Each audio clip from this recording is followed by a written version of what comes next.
येषां त्वन्तगतं पापं जनानां पुण्यकर्मणां ते द्वंद्वमोह निर्मुक्ता भजन्ते मां दृढ़व्रताः।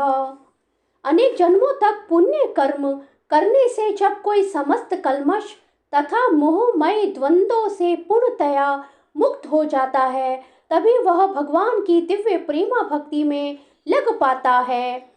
योगी पुरुष तपस्वी से, ज्ञानी से तथा सकाम कर्मी से बढ़कर होता है।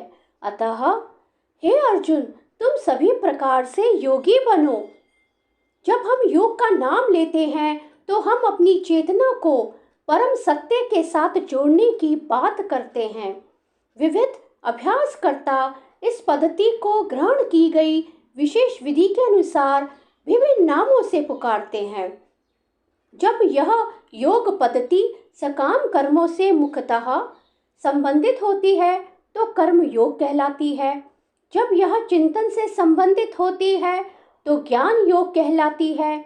और जब यह भगवान की भक्ति से संबंधित होती है तो भक्ति योग कहलाती है।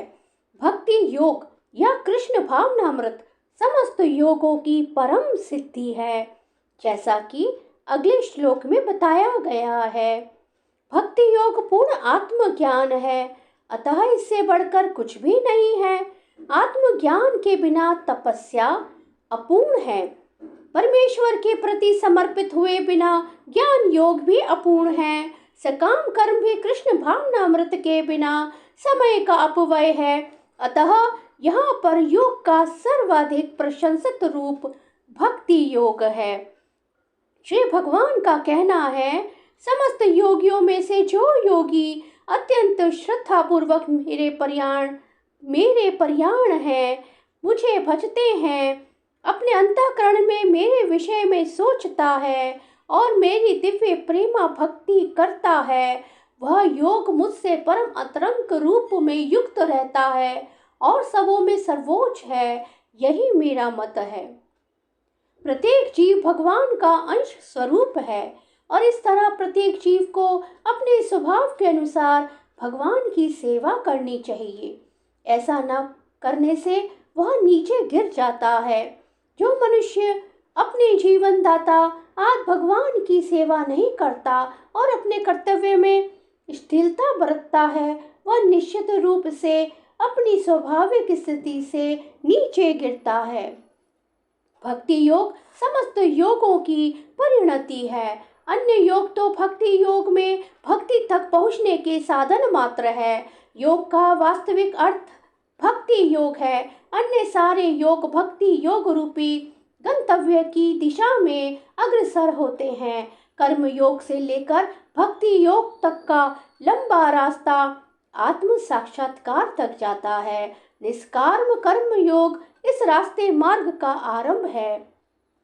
जब कर्म योग में ज्ञान तथा वैराग्य की बुद्धि होती है तो यह अवस्था ज्ञान योग कहलाती है। जब ज्ञान योग में अनेक भौतिक विधियों से परमात्मा के ध्यान में वृद्धि होने लगती है और मन उन पर लगा रहता है तो इसे अष्टांग योग कहते हैं। इस अष्टांग योग को पार करने पर जब मनुष्य श्री भगवान कृष्ण के निकट पहुंचता है तो यह भक्ति योग कहलाता है। यथार्थ में भक्ति योग ही चरम लक्ष्य है, किंतु भक्ति योग का सूक्ष्म विश्लेषण करने के लिए अन्य योगों को समझना होता है। अतः जो योगी प्रगतिशील होता है वह शाश्वत कल्याण के सही मार्ग पर रहता है। जो किसी एक बिंदु पर दृढ़ रहता है और आगे प्रगति नहीं करता, वह कर्म योगी, ज्ञान योगी, ध्यान योगी, राज योगी, हठ योगी आदि नामों से पुकारा जाता है। यदि कोई इतना भाग्यशाली होता है कि भक्ति योग को प्राप्त हो सके तो यह समझना चाहिए कि उसने समस्त योगों को पार कर लिया है। अतः कृष्ण भावना भावित होना योग की सर्वोच्च अवस्था है। ठीक उसी तरह जैसे कि हम यह कहते हैं कि विश्व भर के पर्वतों में हिमालय सबसे ऊंचा है, जिसकी सर्वोच्च चोटी एवरेस्ट है। कोई विरला भाग्यशाली ही वैदिक विधान के अनुसार भक्ति योग के पथ को स्वीकार करके कृष्ण भावना भावित हो पाता है। आदर्श योगी श्याम सुंदर कृष्ण पर अपना ध्यान एकाग्र करता है, जो बादल के समान सुंदर रंग वाले हैं, जिनका कमल सदृश मुख सूर्य के समान तेजवान है, जिनका वस्त्र रत्नों से प्रभावपूर्ण है और जिनका शरीर फूलों की माला से सुशोभित है। उनके अंगों को प्रदीप्त करने वाली उनकी ज्योति ब्रह्म ज्योति कहलाती है। वे राम, नरसिंह, वराह तथा श्री भगवान कृष्ण जैसे विभिन्न रूपों में अवतरित होते हैं। वे सामान्य व्यक्ति की भांति माता यशोदा के पुत्र रूप में जन्म ग्रहण करते हैं और कृष्ण, गोविंद तथा वासुदेव के नाम से जाने जाते हैं। वे पूर्ण बालक, पूर्ण पति, पूर्ण सखा तथा पूर्ण स्वामी है और वे समस्त ऐश्वर्यों तथा दिव्य गुणों से ओतप्रोत है।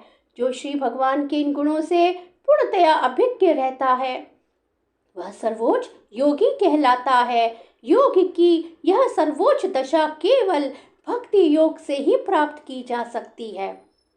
जिन महात्माओं के हृदय में श्री भगवान तथा गुरु में परम श्रद्धा होती है, उनमें वैदिक ज्ञान का संपूर्ण तात्पर्य स्वतः प्रकाशित हो जाता है।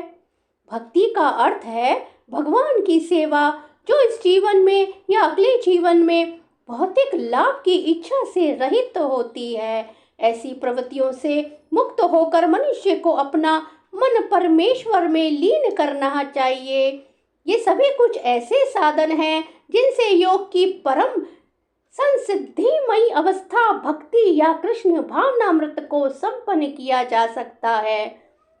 इस प्रकार श्रीमद् भगवत गीता के 6ठे अध्याय ध्यान योग का भक्ति वेदांत तात्पर्य पूर्ण हुआ। श्री कृष्ण शरणम मम, श्री कृष्ण शरणम मम, श्री कृष्ण शरणम मम।